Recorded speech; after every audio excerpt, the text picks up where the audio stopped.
கர்த்தருடைய பரிசுத்த நாமத்துக்கு ஸ்தோத்திரம் உண்டாவதாக. வேதாகமத்தை எழுத வேண்டும் என்று பல நாட்கள் நான் யோசித்தேன். இதை யோசித்ததற்கு காரணம் என்னவென்றால், நாம் பிள்ளைகளிடத்திலே கூட நம்ம சொல்லுவோம், எழுதி படித்தால் அந்த வசனங்கள் மனதில் பதியும் என்று. அதனால தான் நான் எழுத வேண்டும் என்று யோசித்தேன்.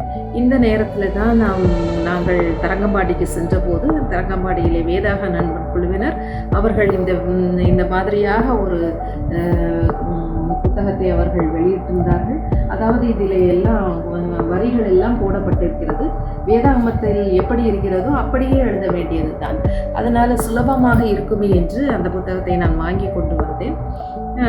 இதை எழுதுவதற்கு சமயம் பார்த்து கொண்டிருந்தேன். அந்த வேளையிலே தான் ஜூன் மாதம் எனக்கு இது ஒரு சமயம் கிடைத்தது அதை தொடங்குவதற்கு. ஏனென்றால் ஜூன் மாதத்திலிருந்து ஒரு சில மாதங்கள் எனக்கு சமயம் இருந்தது எழுதுவதற்கு. அதனால் ஜூன் மாதம் 10ஆம் தேதி எழுத ஆரம்பித்து விடலாம் என்று எழுத ஆரம்பித்தேன். எழுத ஆரம்பிக்கிறதுக்கு முன்னால் ஒரு சில நிபந்தனைகளை நானே ஒரு திட்டத்தை வைத்துக்கொண்டேன். அதாவது முதலாவது, அதை எழுதும்போது சொல்லிக்கொண்டே எழுத வேண்டும் என்று ஒரு தீர்மானித்தேன்.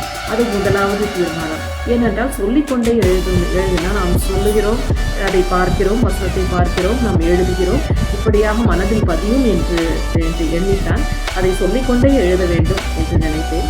இரண்டாவதாக, அதை எழுதும்போது அதற்கு ஆரம்ப தேதியில் கடைசி தேதியில் எழுத வேண்டும் என்று எழுதி குறித்து வைத்துக் கொள்ள வேண்டும் என்று தீர்மானித்தேன். மூன்றாவதாக, அதை எழுதும்போது காலையில் 2 பக்கங்கள், சாயங்காலம் 2 பக்கங்கள் என்று ஒரு நாளைக்கு 4 பக்கங்களாக அதை எழுத வேண்டும் என்று தீர்மானித்தேன். ஏனென்றால் 2 பக்கங்கள் காலையில் எழுதுவது என்பது சுலபம். அதே போல 2 பக்கங்கள் சாயங்காலம் நாம் எழுதிவிட்டால் சுலபமாக முடித்துவிடும் என்று நினைத்தேன். அது மட்டுமல்ல, அதுக்கு நடுவில் ஒரு கேப் இருக்கிறதுனால வசனத்தை தியானிக்கக்கூடிய நேரம் கிடைக்கும் என்று நினைத்தேன். அப்படித்தான் நான் ஆரம்பித்தேன். ஜூன் மாதம் 10ஆம் தேதி ஆரம்பித்தேன். தினமும் காலையில் 2 பக்கங்கள், சாயங்காலம் 2 பக்கங்கள் என்று. எப்பொழுதெல்லாம் இந்த வசனங்கள் என்னோடு கூட பேசுகிறதோ, எப்பொழுதெல்லாம் கர்த்தர் இந்த வசனத்தின் மூலமாக என்னிடத்தில் பேசுகிறாரோ, அதை விளக்குகிறாரோ, அந்த சமயங்களில் அந்த வசனங்களை ஒரு பேப்பரில் எழுதி வைத்து கொண்டேன். பகல் நேரத்திலே அந்த வசனங்களை தியானித்தேன். அது மட்டுமல்ல, இந்த வசனங்களை ஞாயிற்றுக்கிழமைகளை அதை ஒதுக்கி ஞாயிற்றுக்கிழமைகளிலே அந்த வசனங்களை நான் தியானித்தேன். இது எனக்கு மிகவும் பிரயோஜனமாக இருந்தது. அது மட்டுமல்லாது நிருபங்கள் பவுலடிகளார் எழுதினார். பேதுரு, அப்போஸ்தலனாகிய பேதுரு, யாக்கோபு இவர்களெல்லாம் எழுதினார்கள். இவையெல்லாம் ஒரு கடிதங்கள். கடிதங்கள் என்றால் அவர்களிடத்திற்கு ஏதோ ஒரு கடிதம் வந்திருக்கும், இல்லதென்றால் யாரோ ஒருவர் அந்த சபையை குறித்து சொல்லி இருப்பார்கள். அதனால் இவர் எழுதினார். நிருபங்களை எழுதும்போது அவர் தொடர்ச்சியாக எழுதியிருப்பார்.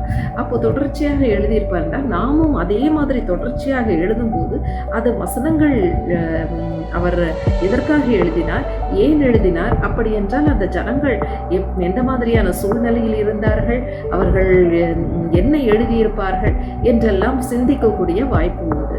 அது மட்டுமல்லாது, இதை இன்னும் புரிகிறதுக்குரிய ஏனென்றால் மெதுவாக எழுதும்போது அதை இன்னும் நாம் தியானிக்கிறதுக்கு அதற்கு ஒரு வழி உண்டு. ஏனென்றால் வாசிக்கும் போது வேகமாக வாசித்து விடுவோம். அதனால் அதை மாதிரி எழுதி நான் அநேக காரியங்களிலே நான் கற்றுக்கொண்டேன். இந்த வேதாகம நண்பர் குழுவினருக்கு நன்றி. அது மட்டுமல்ல, கர்த்தர் எனக்கு இந்த ஒரு பெரிய கிருபையை கொடுத்தார். நான் புதிய ஏற்பாட்டைத்தான் எழுதினேன். எனக்கு சமயம் கிடையாது. இந்த 4 மாதங்கள் கிடைத்ததுனாலே அது எழுதினேன். கர்த்தருக்கு ஸ்தோத்திரம். இது எழுதுறதுக்கு எனக்கு இப்படி ஒரு தருணத்தை கொடுத்தார். அது தருணத்தை கொடுத்ததும் இல்லாமல் இப்படி ஒரு வேதாகமத்தை இப்படியாக கர்த்தர் எனக்கு இது கிடைக்க ஒரு கிருபை செய்தார். இந்த வேதாகமம் பார்த்தீங்கன்னா A3 சைஸ் இருக்குது. A3 சைஸ் இது. இந்த A3 சைஸ் பெரிய சாதா நம்ம A4 சைஸுங்கிறது சாதா ஒரு பேப்பர் சைஸு. அதோட கொஞ்சம் பெருசாக இருக்குது. ஆனால் கூட இது நம்ம எழுதுறதுக்கு வசதியாக வரிகளெல்லாம் போடப்பட்டிருந்தனால வசதியாக இருந்தது.